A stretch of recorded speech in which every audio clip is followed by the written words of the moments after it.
Shalom saudara, bagi sebagian orang kasih karunia atau anugerah, perbuatan orang percaya, serta keselamatan merupakan entitas yang tidak dapat dihubungkan secara paralel. Kenyataannya, kasih karunia dan perbuatan dapat menimbulkan suatu ketegangan dalam diri orang percaya. Jika kita lebih condong pada kasih karunia, sangat mungkin untuk terjebak dalam pandangan hyper grace. Sebaliknya, jika kita condong pada perbuatan, kita akan terjebak dalam legalisme. Oleh karena itu, pada Voice of Pentecost kali ini, kita akan membahas pemahaman yang benar antara kasih karunia, perbuatan orang percaya, dan keselamatan. John Christopher Thomas, seorang profesor perjanjian baru dari Pentecostal Theological Seminary, dalam tulisannya menyampaikan bahwa kita bisa memahami hubungan kasih karunia, perbuatan orang percaya, dan keselamatan melalui tulisan-tulisan Rasul Yohanes. Kata kasih karunia dalam bahasa Yunani, yaitu charis, muncul sebanyak 7 kali dalam tulisan Rasul Yohanes.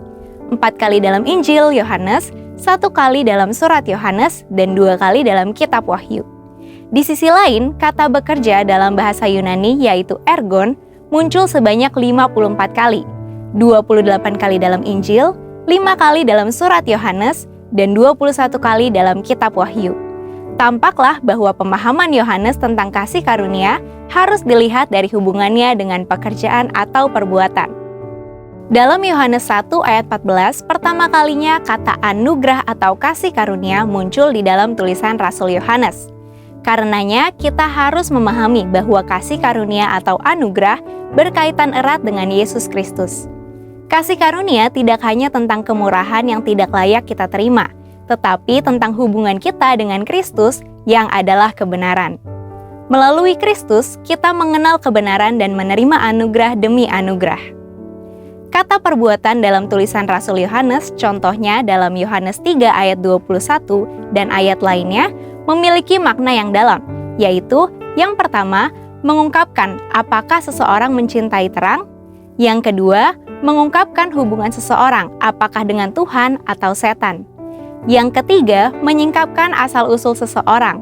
Dan yang keempat, mengungkapkan apa yang menjadi kehendak Bapa, yakni agar semua orang dapat diselamatkan melalui Yesus. Dengan memiliki pemahaman tentang kasih karunia atau anugerah dan perbuatan sebagaimana diuraikan dalam penjelasan tersebut, tentunya kita tidak lagi memiliki pandangan yang sempit tentang perbuatan dan menganggap bahwa perbuatan-perbuatan orang percaya adalah sebagai bentuk legalisme.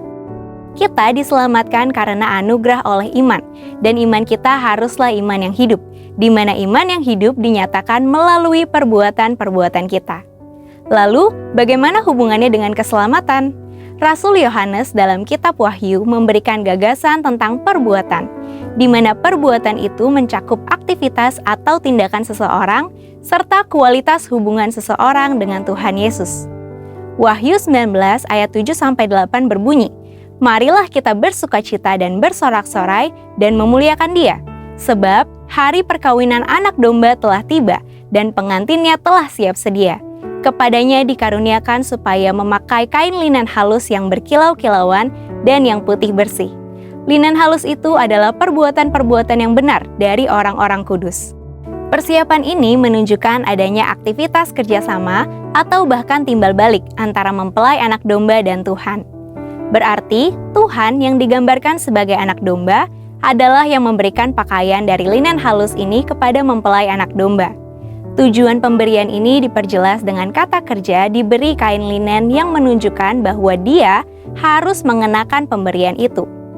Lebih lanjut, dalam kitab Wahyu, Yohanes menekankan pentingnya perbuatan dalam konteks keselamatan. Kain linen halus yang dikenakan mempelai anak domba menggambarkan perbuatan-perbuatan benar dari orang-orang kudus. Ini menunjukkan adanya kerjasama antara Tuhan dan orang percaya, di mana perbuatan kita yang benar seperti kegiatan kasih, kerja keras, ketekunan, kesabaran, memelihara iman, menaati firman, bersaksi, pelayanan, kemurnian moral, dan lain-lain adalah respon kita terhadap kasih karunia Allah.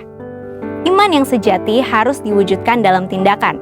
Yakobus 2 ayat 17 mengatakan, demikian juga halnya dengan iman. Jika iman itu tidak disertai perbuatan, maka iman itu pada hakikatnya mati.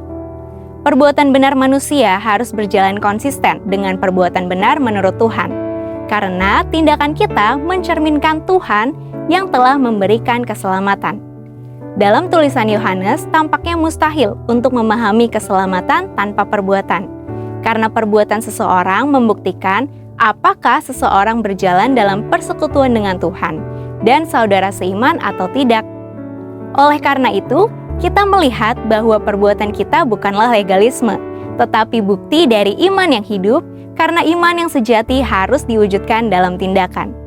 Saudara, untuk penjelasan lebih lengkap dari tim teologi kami, silakan buka link yang ada di atas atau scan QR Code yang tersedia. Tuhan Yesus memberkati.